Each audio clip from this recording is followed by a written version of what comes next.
And yes, Janina will also be taking photographs. So have your photograph faces ready, everyone. Is this water drinkable? This is drinkable water from the drinkable water cooler, as this building is. Yes, you don't quite know what water you can drink and what you can't. Anyway, thanks so much for coming. It's great to see you all here. This is a new event. I mean, it's a new festival. But this is our kind of Meet the Puppeteer series. So this is happening all week. We're going to have lots of different speakers. It's a Q&A. It's very informal. I'll ask some questions. Hopefully you'll also ask some questions. Otherwise it's just going to be you eavesdropping in on a chat. But that might be pleasant enough. And also there's a puppetry research conference happening on Saturday, if you're not aware of that, which is of a similar sort of feel, a kind of chatty, but that's researchers presenting on their research to do with puppetry. But grab me afterwards if you're interested in that. It's also in the programme that is on your seats, and we have lots of them left, so please take some and give them to your friends. But please welcome, for the very first event, Gavin Glover. Woo! Big clap. There's a sea of people here. It is packed to the rafters. It's a good crowd, I think. Gavin, thanks for agreeing to this. That's right. Thanks for doing because you're obviously here for the workshop. I am, yes. It's a 2-day masterclass called Acting the Puppet. And I thought it would be nice which I have experienced today. We've been through kind of the first day of that. I just wondered if you could talk about what you're hoping to achieve kind of in that masterclass as a sort of just way of kicking us off. Kicking you off. Well, I think a lot of people who have come are not necessarily puppeteers. There are a few puppeteers. But what I want to try to do is use some puppets and put it into a theatrical situation. So we're not just doing puppets, we're kind of trying to fit it into acting as well, or some sort of other performance. So the puppet is kind of shared by the people. So because everyone has a different background in terms of performance, you might want to take some of those tools away for when you do your own work. So it's kind of like an introduction to manipulation, but it's also a kind of a gateway into maybe how you might want to use it in your own work. What sort of audience do we have here? Are people performers, or do you just have interests in puppetry? Why are you here? Sort of, just so we can kind of gauge where you're at. Obviously we can go puppetry nerd. I'm very capable of doing that, but it would be nice to kind of know, are you guys performers interested? I'm a theatre maker. I'm reviewing the festival, so I have very little puppetry experience. Okay, but do we have performers here? here? Puppeteers, makers Making from the making workshop. Excellent, yeah. Performers rather than puppeteers. Zilch. Oh, what? Right, so it's a mixture. So rather than making it specifically a puppetry workshop, I mean, which it kind of is, because I've brought a bag of puppets with me. Well, so something I'm interested in, which we were talking about before, is this relationship between performers and makers. And you were saying that, you're a maker predominantly and perhaps not so much a performer. But what interests me is I think of you as a performer, but you also make your own puppets. Yeah. I wondered if you could talk a little bit about the relationship between the two. Well, I'm quite lucky because I can do the both, but I think it's really important if you're a maker that you know how a puppet can be manipulated or operated. So I think it's definitely worthwhile attending or even watching a workshop and getting your hands dirty, as it were. Because it's all very well making a puppet, but if you don't know how it's supposed to move, then it's not really much use to a puppeteer when they get it. Same thing as if you're a puppeteer. Okay, it's difficult to know how to make a puppet, but you kind of need to know roughly what goes on internally and inside, and what you can put it through. Mm. Do you know what I mean? Because sometimes if you make a puppet that's too delicate and too nice and brittle and delicate and stuff, it's just going to fall to pieces and it's not really much use. And also I think there's a lot of detail that you put in which isn't really necessary in a puppet when you make. Because if you're sitting 10 metres away as an audience, you can't see that perfect little sewing line or that little tiny bit of stitch or whatever it is. And it can get a bit too precious, and I think certainly today we've been throwing the puppets about and they have to be fairly robust, and I think that's important to, you know, kick them around as well as do delicate stuff with them. But do you know what I mean? Really interesting, yeah, because you were saying... that's my personal opinion, because I put my puppets through, you know, through it. You chuck them around. Well, yeah, and I think if you know that they can be chucked around, that's great as for a performer, because then you can wrestle on the floor with it, you can hang it off the ceiling and kick it literally and do whatever you want with it, and that kind of allows you the freedom not to kind of treat this thing so oh, it's a puppet, better be careful with it, you know, because it might break, sort of thing. Do you have some delicate puppets though? No, not. You don't at all. Not really, no. I don't think so. Because see, that's the other side of puppetry, is that it's a real collector's thing as well, and you can get some very expensive puppets and very lovely puppets, but they often might not be performance puppets. They often aren't used for performance, but I think it is a shame, because there are some beautiful puppets that I think would really do well from performing. But they're just so expensive that nobody wants to let them out of the cabinet. Or well, I suppose it depends on what sort of performer you are and what you want to. Because I'm much more into sort of the physical theatre side of stuff. So it's puppets are bound to get trodden on and, you know, kicked about and stuff, kind of pulled. Oh, their arms come off. So yeah, it depends. It's like all puppetry, it's an artistic choice, you know.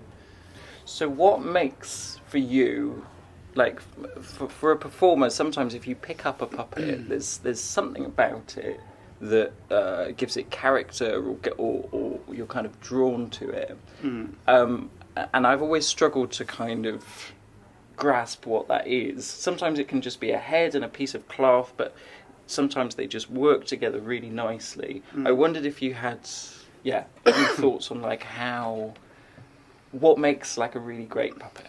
Oh, it's a hard one.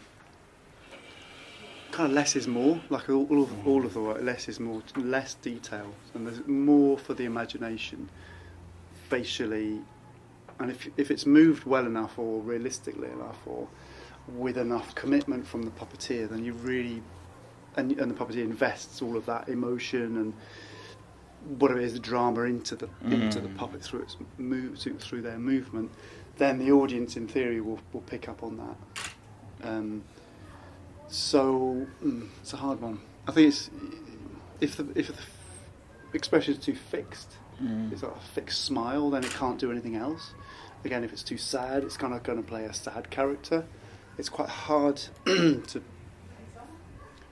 So I try to make them slightly neutral, but with a little, you know, irking to one way or the other, depending on the character. Hearing you talk earlier, it just made me think of like a puppet having some sort of spark, or having some sort of story behind it, that you look at it and you think, oh, there's something more to you, there's something, and I wonder if that's something. I don't know, the sense of curiosity, the sense of there being something more. Yeah, there has to be some sort of intrigue, I think. And yeah, I mean, my experience is working with puppets with very little text, so there's an intrigue there already, because they're not telling you how they feel; they're just existing in this space. But yeah, don't know. Does that answer your question? Well, yes, kind of, roughly. Sort of, if you know, yes. I mean, each puppeteer has their own style of work. I mean, I've got my particular style. There's some pictures of them actually. We can have a look in a minute. Yes. But you know, a different company or different artist would choose a different material. I use leather quite a lot in my stuff because I quite like that kind of old, kind of kicked around boot type of feel. You know, that kind of worn leather feel. Other people like to use latex or papier-mâché or anything, or carved wood or something. I'm not very good at carving, so I kind of go the other way and use clay, make the sculpt out of clay. Other people don't like clay; they prefer the hands-on carving approach. So each to their own, really. I guess it's if you're an artist and you work with the materials that you're comfortable with, and you work with what you've got. And I think there's some stunning puppets that that there is very little to them kind of technically. But if somebody can make it feel alive, or it's got some sort of character behind it. Yeah, I guess that's the next step, isn't it? But if the puppet looks good already, just sitting there, it's already alive, and then the puppeteer just has to come along and make it even better, kind of thing. You know what I mean? Exactly. Any questions at this point? We can open it up to the floor a little bit, or we can just... What got you in... Oh, sorry. Go on. No, sorry. Well, actually, that was going to be partly my question, was kind of what's your background with a capital B, as they say. But also, kind of with a bent also on... I keep overhearing conversations about... actors and puppeteers being very different people, and there's definitely a difference, which I find really interesting, because I kind of count myself as a performer who kind of floats between both. I don't know whether that means I'm dulling one down because I'm doing both, I don't know. But yeah, I just wonder what you thought of that as a kind of definite separation. Well, I guess it's the same separation you could say, like an actor and a dance. If an actor can dance, then you find actors who can't dance, or an actor who can sing or not sing, or an actor that can play the fiddle or not play the fiddle, an actor who can play with a puppet or not play with a puppet. There has to be some sort of skill, I suppose. But some people can't do it, or they don't want to do it, so they've never learnt, or so not all actors can be puppeteers, not puppeteers can be actors. Blah blah blah. So I've worked with actors who can't manipulate, and it's really hard. But there's something in there not being able to do it, which is interesting as well, because you're watching. Then you become interested in them performing badly with a puppet. Do you know what I mean? Because you can usually see the actor in the room as well. If they're covered in and they're all blacked out and stuff, then you're just looking at someone's bad puppetry. Do you know what I mean? So there is two ways of looking at it, and if that's what you want, an actor being rubbish, then that's equally as interesting as an actor doing it perfectly. I think the relationship between acting and puppetry is really interesting, because they are in my head quite different. Because if you are on stage and putting something forward, you're saying this is me, whereas if you're a puppeteer, you're saying this isn't me. This is all them. It is really. Well, but is it because it's kind of channeling sort of energy through this thing, so it's not about you anymore. Shamanistically, is that what you mean? But it's not. I'm not saying actors have ego, but it's some of them do, obviously. No, some really? puppeteers must have ego, But for me, it's quite a different discipline in that sense. Although the two, like you say, particularly in visual theatre, do sort of merge more and more now. Yeah, I don't know what the question is. What was the question? Well, it's just a discussion point. But yeah. And I've worked with a lot of actors, because I was working with Faulty Optic, and we were puppeteers essentially. So we were kind of in the darkness, kind of blacked out with stockings or hoods over our heads and stuff. Don't look at me, look at the puppet. And then Faulty Optic finished about 6-7 years ago, and I did a lot of freelance work with other companies, and some of which were acting companies, like the National Theatre of Scotland, and they were very much well-paid actors doing stuff, and some of them were quite well established and stuff. And I was there to help them do manipulate some puppets at some point during the show, and it was really fascinating to see how they obviously could deliver lines. It was a very different show to what I was used to, but I was still having to teach them how to breathe the puppet, move the puppet, and and then work in the text, breathe at certain points and move like that. And they obviously can offer, because of their training as an actor, you know what it's like. You have a slightly different set of skills, and if you're a puppeteer just a puppeteer who is used to the more ethereal stuff, or listening to music and dancing with puppets and stuff. They offer a slightly different level of performance. Different. What about that magic then? So I think a lot of puppeteers do kind of privilege that magic and making a kind of performance like, you completely surrender your mind to this piece of art, or whereas I do like this kind of acknowledgement of the puppeteer, and that this isn't this isn't just us sacrificing our minds and we forget everything. We're still aware that these are manipulated beings, and that for me is what makes them interesting. I wondered if you had any thoughts on. Do you think of your stuff as kind of magic in any sense? Magic. What, real magic? Magic in the magic does exist. I don't know but the. No, I'm joking. Yeah. Yeah, I mean, puppeteers, shows that have been made by puppeteers are slightly different to shows that have been made by actors with puppets, I suppose, because they approach it from a different way. And it is more of an artistic statement,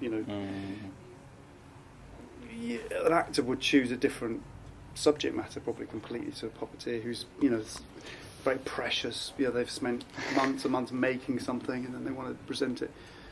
And if you give that to an actor, they probably just drop it and break it or something. Do you know what I mean? I think there's sometimes that puppeteers can be a bit too over precious with their work.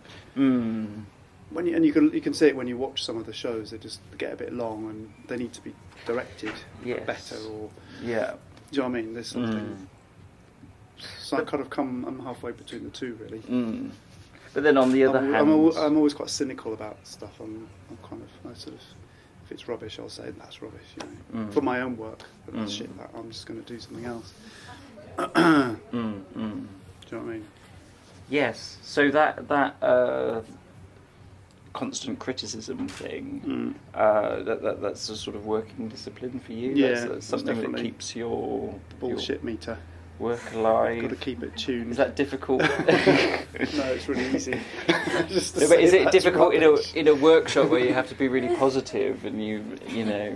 Well, no. When it's other people's work, I turn all that off. Because I'm very aware that puppetry and the puppet art is an art form. Do you know what I mean? If I go to an exhibition of a painter and I say, well, I don't like that, it's rubbish, that oil paint's crap. It's not for me to say it's rubbish, that's the way. You must see puppetry you don't like, though. Well, yeah, of course.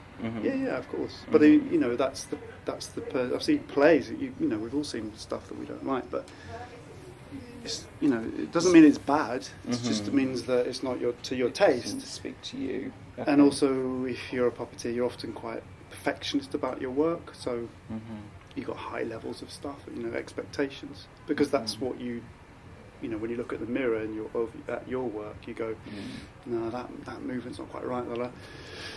So I'm just the worst audience member. I'll sit there, oh, for fuck's sake. And everyone's like, oh, that was beautiful. The curses of knowing too much. Well, yeah, totally. But, certainly in a workshop situation, I'm not going to sit there and go, sorry, mate, that's rubbish. Slack it off.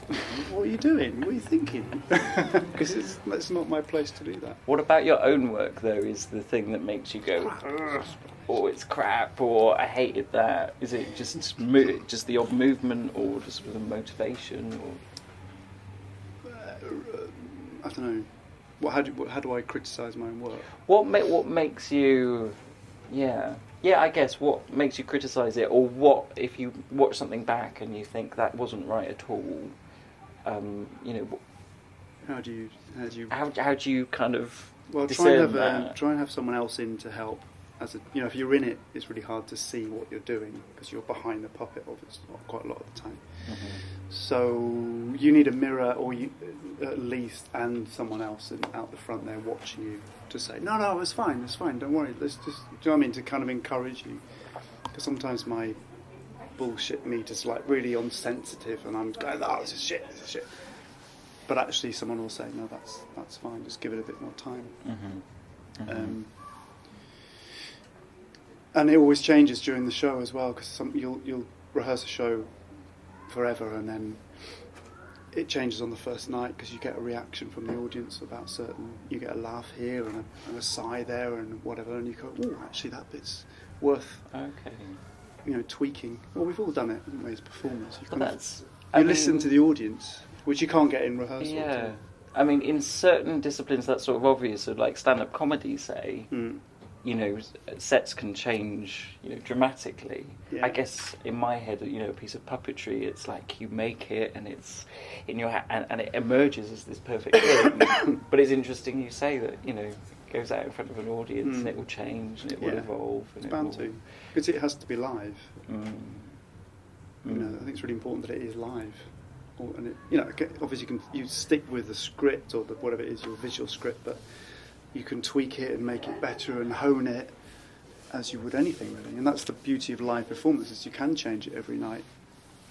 So does a show ever get to a point where it's finished, or is it always in that state of flux and emergence, and it might change the next night because you... I think it can change. It can get to a finished point, but then it's quite easy to get a bit blasé with it.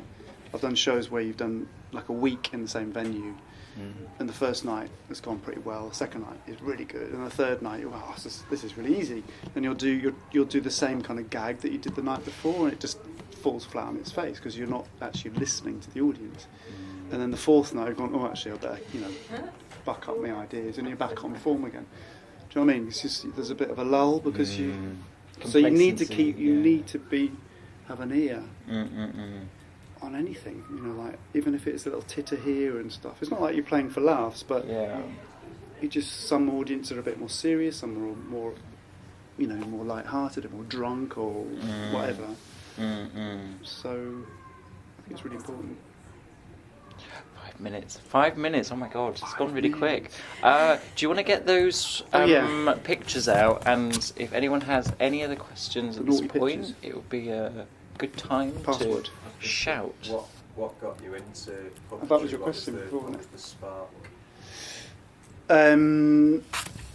Well, funnily enough, I thought that puppets was just for kids and wasn't really worth. I wasn't really interested in puppets, and I got a job at the Little Angel Theatre in London, which is a family-run theatre, still going. You might know it, some of you. And it is for kids. They were doing shows for kids and stuff, but the amount of time and effort in the lighting and the quality of the work and stuff, and even some of the puppets themselves, they've had these big 6-foot-high puppets with taxidermy eyes. They just look fantastic, and I thought, this is brilliant. But I was also really intrigued by Schwankmeyer and the Quay brothers, who are animators from Czech and London. And they were just doing very surreal, strange, very rich work, with no words. And they were just fascinating. The 3D animation stuff. So that was what got me into it. And also I realised when I was there that I could make stuff as well. What was your background before that? Have you done sculpture or any kind of... well, actually I did architecture. I did 3 years of architecture.